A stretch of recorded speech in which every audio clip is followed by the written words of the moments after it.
అలాగే తులారాశి వారికి ఈ వారం ఎలా ఉందంటారు? తులారాశి వారికి 4 గ్రహాలు యోగిస్తున్నాయండి. ద్వితీయంలో బుధుడు, లాభంలో కేతువు, జన్మ శుక్రుడు, షష్ఠ శని. వ్యాపారంలో అద్భుతమైన లాభాలు ఉంటాయి. ప్రతి విషయంలోనూ సంతృప్తికరమైన ఫలితాలు సాధిస్తారు. ఆశయ సాధనలో శుభ పరిణామాలు గోచరిస్తున్నాయి. సకాలంలో బాధ్యతలని నిర్వర్తించడం ద్వారా మంచి జరుగుతుంది. ధనాదాయ మార్గాలు పెరుగుతాయి.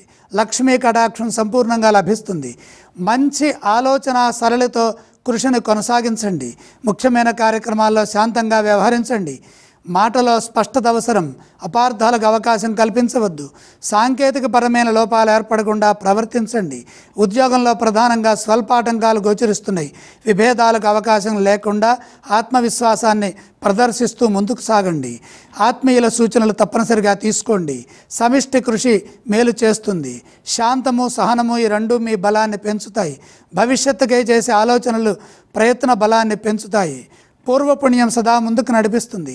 సమాజంలో పేరు ప్రతిష్టలు సంపాదిస్తారు. విలువైన జీవితాన్ని పొందుతారు. ఈ రాశి వారు ఏ స్తోత్రం పఠిస్తే బాగుంటుందంటారు గురువుగారు? తులారాశి వారు ఈశ్వర ధ్యానం చేయటం మంచిది. ఇక ఈ రాశి వారు ఏ ఆలయాన్ని సందర్శించాలి? విష్ణు దర్శనం చేయడం ద్వారా ఉపయుక్తమైన ఫలితాలను పొందుతారు. ఈ వారం ఏవేవి దానం చేస్తే బాగుంటుందంటారు? సూర్యప్రీతిగా గోధుమలు దానం చేస్తే సూర్య బలం పెరుగుతుంది.